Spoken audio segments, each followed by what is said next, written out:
चलिए आज की इस वीडियो में हम लोग और ही बेहतरीन सवाल देखने वाले हैं। 5 का दम सेशन चल रहा है, छठा सीरीज हम लोग देखने वाले हैं और बेहतरीन सवाल लेके आए हैं आज, जो अक्सर एग्जाम कंपटीशन एग्जाम में आपका पूछा जाता है। Railway, group D, technician, ALP, SSC वगैरह हर एक एग्जाम में ऐसा प्रश्न आपको देखने को मिलेगा। बहुत ही बेहतरीन सवाल। आज का पहला प्रश्न चलते हैं सीधे के सीधे आपके स्क्रीन पे। चलिए आज का सवाल ये है, ए और बी की आयु का अनुपात 2:5 है। 8 वर्ष बाद उनकी रेशियो आयु का कितना हो जाता है? 1:2 के अनुपात हो जाती है। तो उनकी वर्तमान आयु के बीच अंतर पूछ रहा है जी। क्या है? ए और बी दो गो है। पहला के आयु का अनुपात 2:5 है। 8 वर्ष बाद क्या हो जा रहा है? 8 वर्ष बाद क्या हो जा रहा है? 1:2 हो जा रहा है सर। तो उनके आयु के बीच का अंतर क्या होगा? तो क्या हो जाएगा जी? ए बटा बी, यानी कि हम लोग क्या कर सकते हैं? 2x + 8 और इसको 5x + 8 बराबर कितना हो जाएगा? 1/2। कितना हो जाता है? 1/2। कितना? 8 वर्ष बाद। तो इसको गुना कीजिए। क्या करना है? गुना करना है। तो आपका आ जाएगा 5x + 8 गुना कीजिएगा था, और इसको गुना कीजिए 4x + 16। 4x की इधर आ जाएगा तो 5x - 4x 16 - 8 हो जाएगा जी। x बराबर क्या आ जाएगा? 8 आ जाएगा।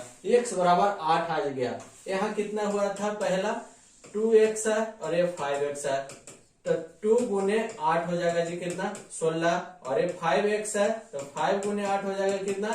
40। ये दोनों का अंतर देखिए तो 40 में से 16 जाएगा तो कितना आ जाएगा? 24 का अंतर है। 24 वर्ष का अंतर है दोनों का बीच। कुछ नहीं करना था, दो आयु का अनुपात दिया हुआ था 2:5। 8 वर्ष बाद उसकी आयु का अनुपात हो जाता 1:2। इसको कुछ नहीं करना है, 2x + 8। 8 वर्ष बाद बोल रहा है तो इसका 5x + 8। 8 वर्ष बाद बोल रहा है कितना हो जाता है? 1:2, यानी कि 1/2। तिरछा तिरछी गुना कर दीजिए।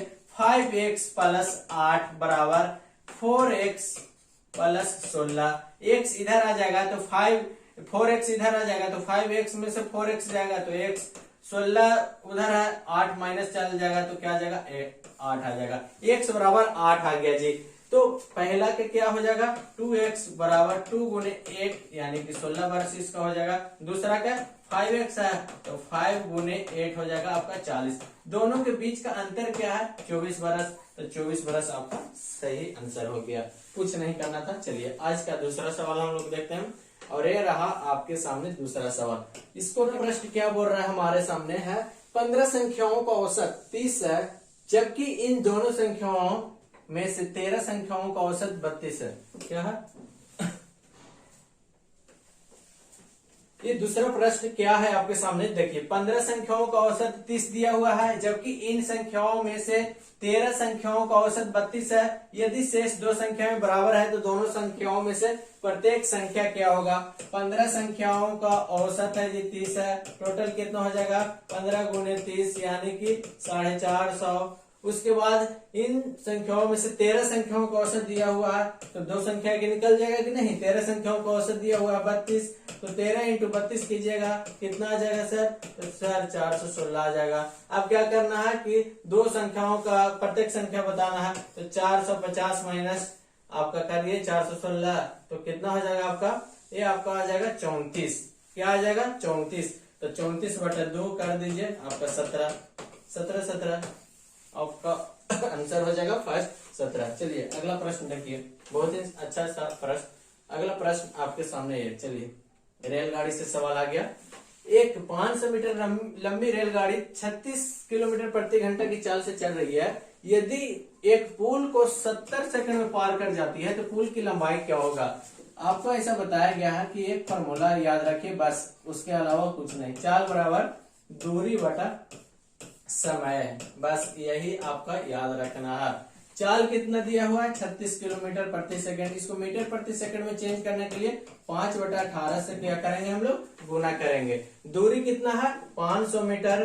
तो ये लंबी रेलगाड़ी का हो गया, प्लस में पुल की लंबाई, तो पुल की लंबाई निकालना है तो x मान लेंगे हम लोग। समय कितना दिया हुआ? 70 सेकंड। 70 आपको चलिए हो गया। अब निकालिए 18 दूनी 36, ये आ गया आपका 10। तो और तिरछा तिरछी गुना कीजिए तो 500 + x बराबर क्या आ जाएगा? 70 गुने 10, यानी कि 700। तो x बराबर क्या आ जाएगा 700 माइनस इधर जाएगा 500, तो x बराबर क्या आ जाएगा 200। ये पुल की लंबाई कितना निकल गया 200। कुछ नहीं करना था, आपके सामने दिया हुआ था रेल की लंबाई दिया हुआ था आपका कितना 500 मीटर।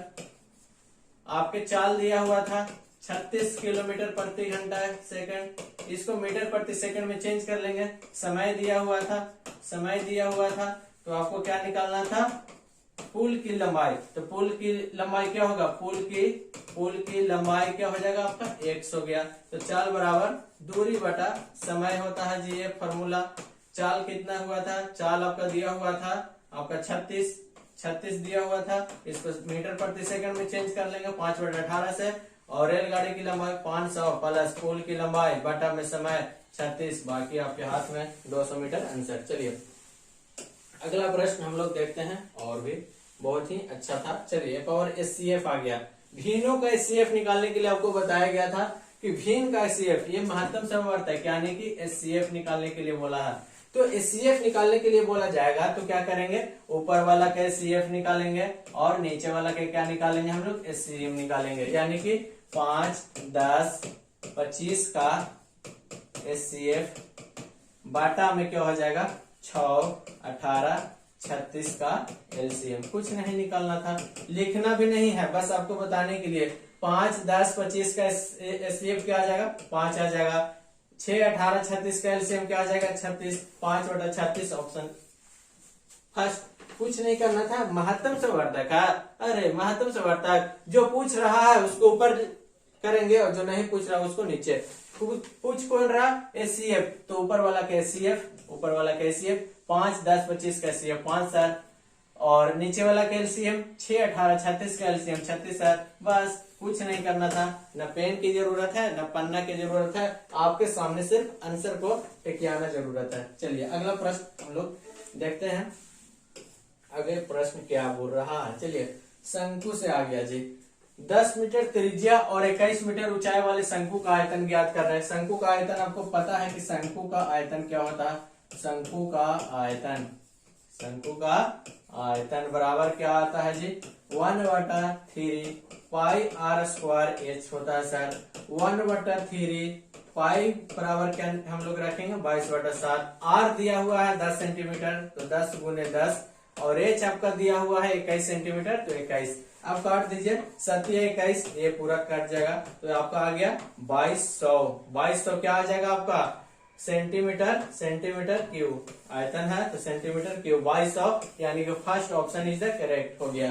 कुछ नहीं करना था, शंकु का त्रिज्या दिया हुआ था और ऊंचाई दिया हुआ था, तो निकाल लेना है आयतन बराबर फॉर्मूला जानते हैं 1/3 पाई r² h। बाकी आपके कैलकुलेशन आपके हाथ में है, किसी के हाथ में है नहीं, कैलकुलेशन आपके हाथ में है। तो इस तरह से 5 का दम का ये 6ठा एपिसोड भी आपका खत्म हो गया। अगला वीडियो में हम लोग फिर से नए पैटर्न पे नया क्वेश्चन लेके आएंगे जो आपके कंपटीशन एग्जाम में पूछा हुआ है। तो अगर आप चाहते हैं कि हमारे पास मैक्सिमम क्वेश्चन हो जाए कंपटीशन एग्जाम में जो कैसा आ सकता है पूछा गया है, तो चैनल को सब्सक्राइब कर लीजिए। पेज पे देख रहे हो, पेज को आप लोग फॉलो कर लीजिए और शेयर कीजिए, कमेंट कीजिए। Thank you.